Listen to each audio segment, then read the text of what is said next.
Hello दोस्तों, power system analysis का MCQ series आज से हम स्टार्ट करेंगे। जो कि कोई भी कॉम्पिटिटिव एग्जाम हो या यूनिवर्सिटी एग्जाम हो, सभी में ऑब्जेक्टिव क्वेश्चन पूछे जा रहे हैं। सो ये ऑब्जेक्टिव क्वेश्चन की सीरीज आपके लिए बहुत ही इंपॉर्टेंट होगी। सो इस एमसीक्यू सीरीज में हम सबसे पहला टॉपिक लेके आए हैं ट्रेवलिंग वेव, जिसके हम एडवांस कॉन्सेप्ट भी देखेंगे एंड उस पर 10 मोस्ट इंपॉर्टेंट क्वेश्चन को सॉल्व करेंगे जो कि ऑब्जेक्टिव होंगे। ठीक है।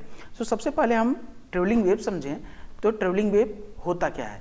इस travelling wave in power system में हम पहले देखेंगे incident wave, reflection coefficient and transmission coefficient of voltage and as well as current, and देखेंगे characteristic impedance and standing wave ratio. ठीक है। सबसे पहले समझते हैं इंसिडेंट वेव क्या है। So incident wave is the voltage and current wave, ठीक है, which is flow throughout the transmission system, ठीक है, from source to load end. ठीक है। सो जो भी हमारे पास voltage and current wave travel करती है throughout the transmission line, उसे कहते हैं इंसिडेंट वेव। ये ट्रांसमिशन लाइन जिस भी पॉइंट पे टर्मिनेट होता है, वो टर्मिनेट पॉइंट कोई टी पॉइंट हो सकता है, कोई जंक्शन हो सकता है। सो उस जंक्शन पे जैसे ही ये इंसिडेंट होता है, वहाँ से कुछ वेव आगे की तरफ बढ़ जाती हैं, कुछ वापस लौट जाती हैं। जो वापस लौट जाती हैं उसे कहते हैं रिफ्लेक्टेड वेव, और जो आगे पास ऑन हो जाती हैं उसे कहते हैं ट्रांसमिटेड वेव और रिफ्रैक्टेड वेव। हमारे पास एक रिफ्लेक्शन कोफिशिएंट का एक मास्टर फॉर्मूला है जिसे हम रिप्रेजेंट करते हैं गामा वी से। ठीक है, gamma V, and gamma V is equal to V reflected wave upon V incident wave. ठीक है, which will be equal to in terms of impedance ZL minus Z0 upon ZL plus Z0। यही हमारा master formula रहेगा through out the solution. जो भी हम important question solve करेंगे travelling wave से, यानी हर क्वेश्चन में हम इसी फार्मूले का यूज करेंगे। सो ये फार्मूला बिल्कुल से रट जाइएगा। ठीक है। नेक्स्ट देखते हैं, अगर हम रिफ्लेक्टेड कोफिशिएंट ऑफ वोल्टेज बोल रहे हैं तो क्या है, रिफ्लेक्टेड अपॉन इंसिडेंट। सिमिलरली अगर ट्रांसमिटेड कोफिशिएंट अगर बोल रहे हैं तो क्या हो जाएगा, ट्रांसमिटेड वेव अपॉन इंसिडेंट। ठीक है।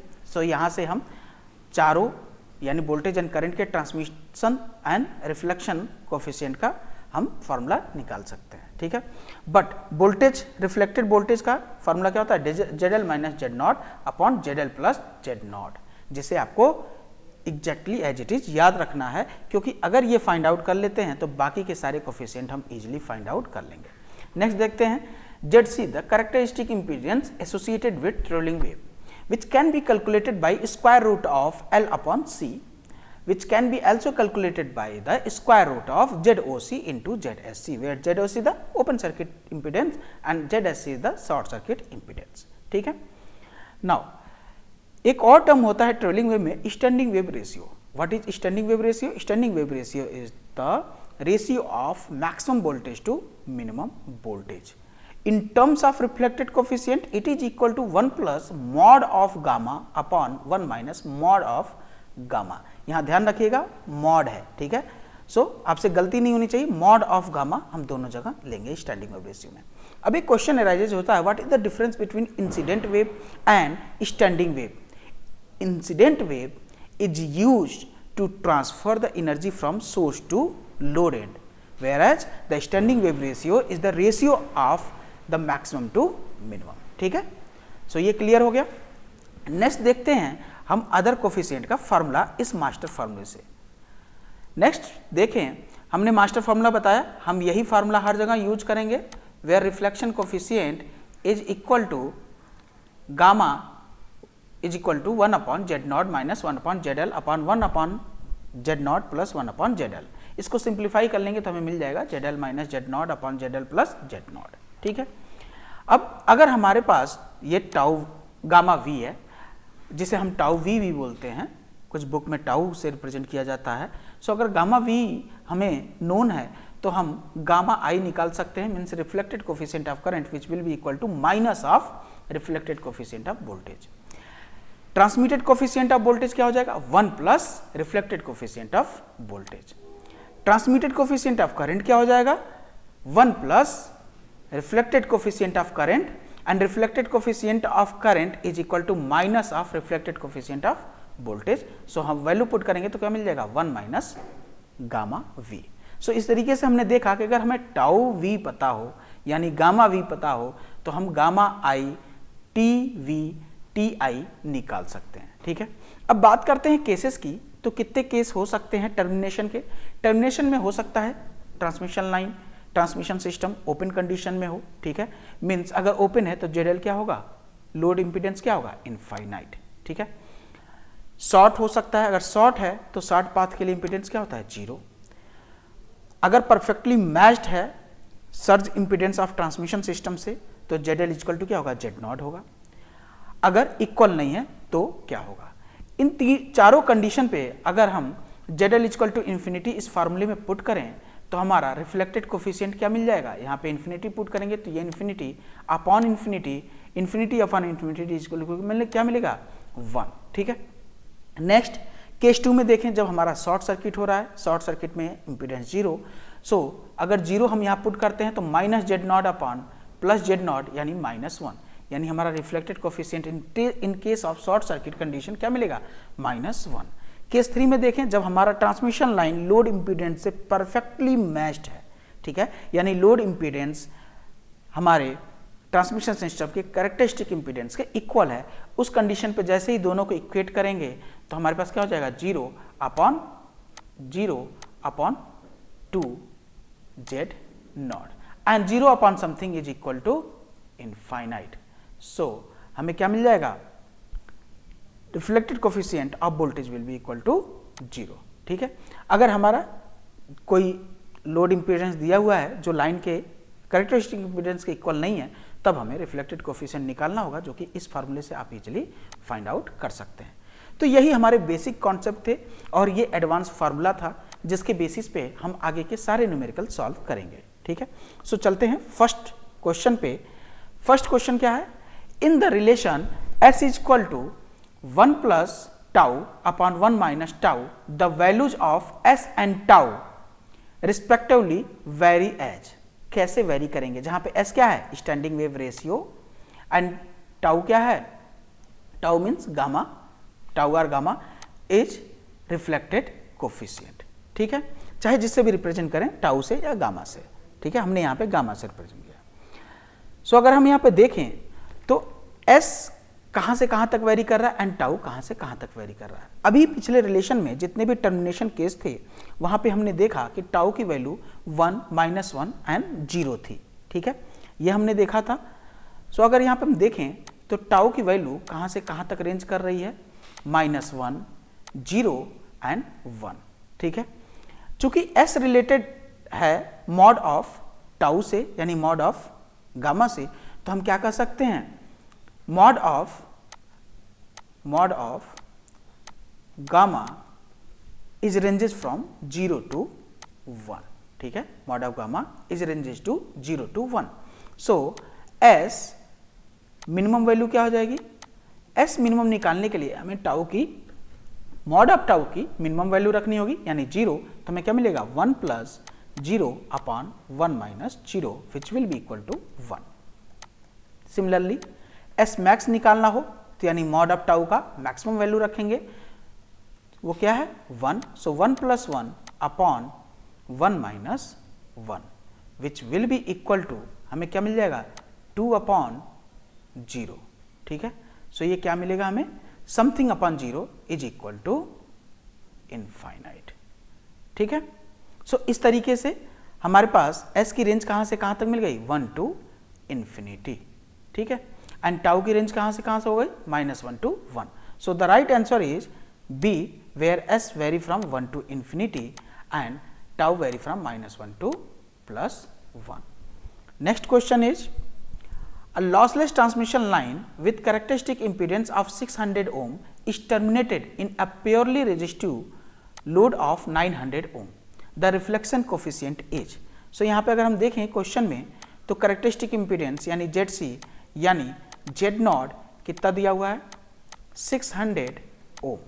ओके, एंड ZL कितना दिया हुआ है, ZL इज इक्वल टू 900 ओम।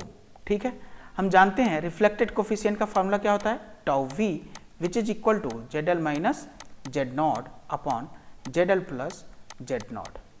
तो क्या हमें मिलेगा 900 प्लस माइनस 600 अपॉन 900 प्लस 600, यहाँ पे हमें मिलेगा 3/15, 300 upon 1500, so 3/15, which will be equal to 1/5, which is equal to 0.2. So the right answer is A, 0.2.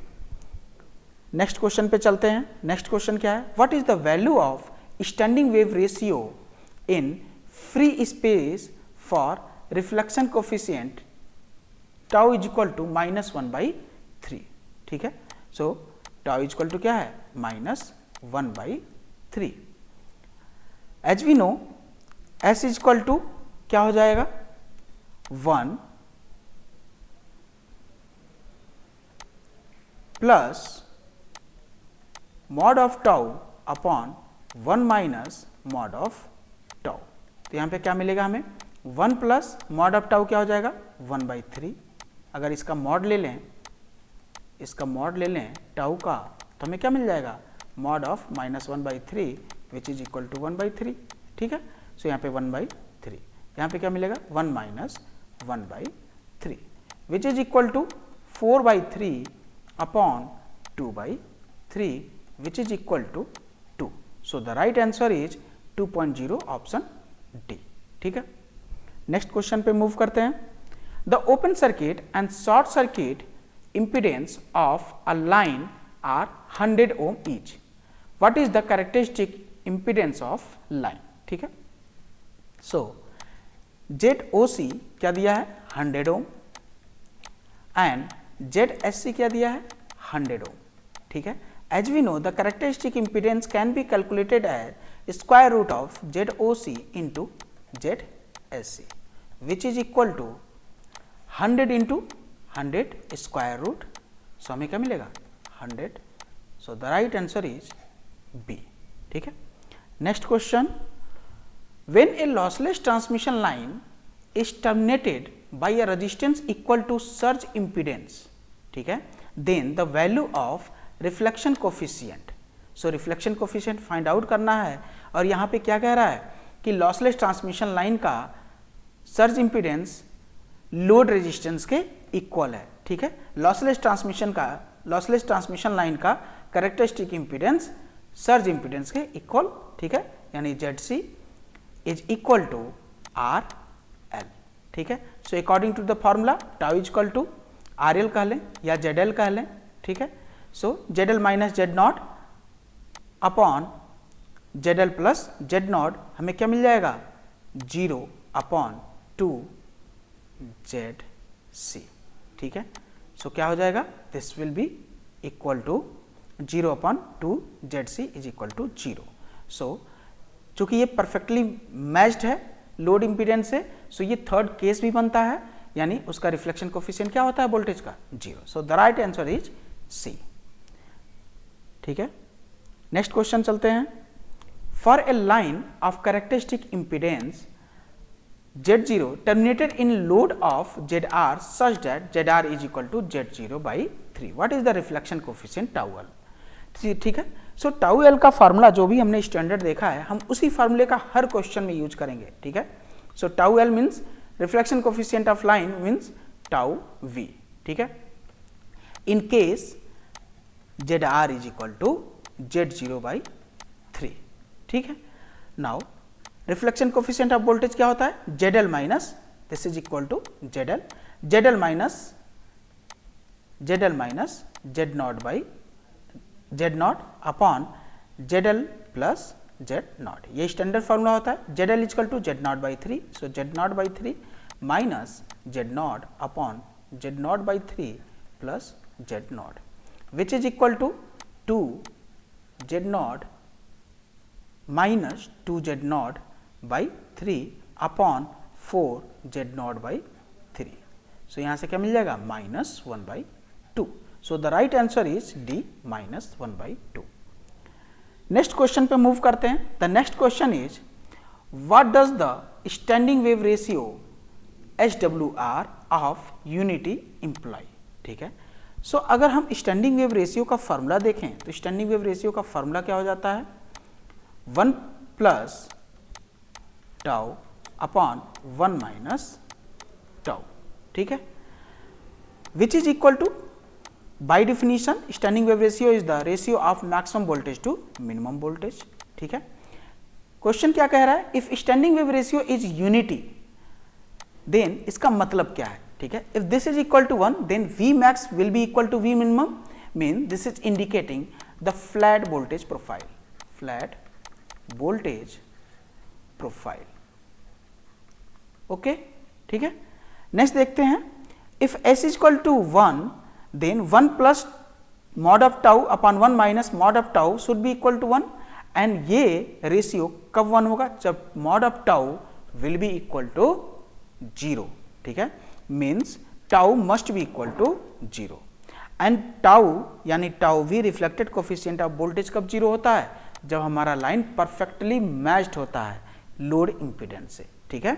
सो अगर ऑप्शन में हम जाएं तो यहाँ पे हम देखेंगे the transmission line characteristic impedance is equal to the load impedance, means it is perfectly matched with the load impedance. So right answer is C, ठीक है। नेक्स्ट देखते हैं, इस ऑप्शन में कहीं फ्लैट वोल्टेज प्रोफाइल का नहीं है, सो हम दूसरा कोई ऑप्शन देखने की जरूरत नहीं है, ठीक है, यानी हमारा राइट आंसर क्या हो जाएगा, C. Next question is, a 75 ohm transmission line is first short terminated and the minimum location are noted. When the short is replaced by a resistive load RL, the minimum location are not altered and the VSWR means voltage standing wave ratio is measured to be 3. The value of RL is, ठीक है। सो अगर हम question में ध्यान से देखें तो सबसे पहले तो 75 ओम यानी ट्रांसमिशन लाइन का कैरेक्टरिस्टिक इंपीडेंस दिया है ZC इक्वल टू 75 ओम। दूसरा हमारे पास क्वेश्चन में VSWR यानी S दिया है विच इज इक्वल टू 3।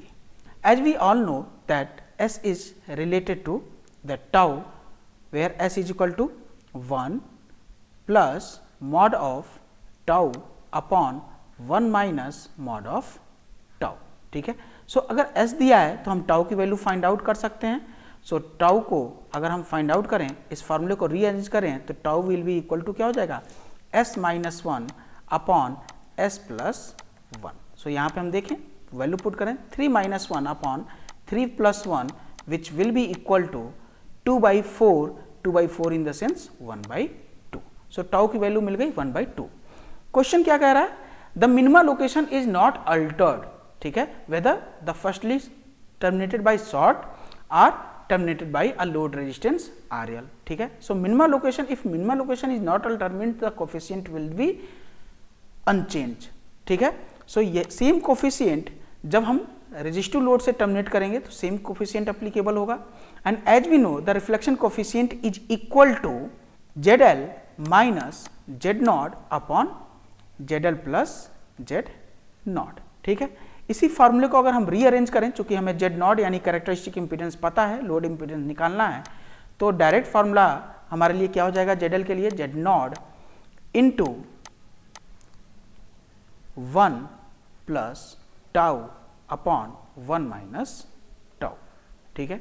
यहाँ पे वैल्यू पुट करें, Z0 is equal to 75 into 1 plus 1/2 upon 1 minus 1/2, this is equal to 75 into 3/2 upon 1/2, 2 से 2 cancel, 75 into 3 will be equal to 2 to 5.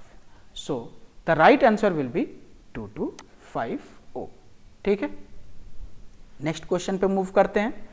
Next question में क्या कह रहा है, अ transmission line section shown an input impedance of 36 ohm and 64 ohm respectively when the short circuited and open circuited, means the given parameter in this question is ZOC and ZSC. ZOC is 64 ohm and ZSC is 36 ohm. What is the characteristic impedance of the line? As we all know, the characteristic impedance of the line is square root of ZOC into ZSC. Which is equal to 64 into 36 which is equal to 8 into 6 which is equal to 48. ठीक है, so the right answer is D 48 ohm. Next question, a transmission line of characteristic impedance of 50 ohm is terminated by a load impedance of 15 minus j20 ohm. What is the normalized load impedance? ठीक है, एक नया term आया हमारे पास normalized load. ठीक है, सो यहाँ पर हम देखते हैं normalized load कुछ होता नहीं है, Zn is equal to simply the ratio of load impedance to characteristic impedance, means ZL upon ZC is known as the normalized load impedance. ठीक है, ZL कितना दिया है, ZL इज इक्वल टू 15 माइनस J20 अपॉन 50. ठीक है, इसे सॉल्व करेंगे तो हमें क्या मिलेगा, 0.3 minus J 0.4, means the right answer is 0.3 minus J 0.4.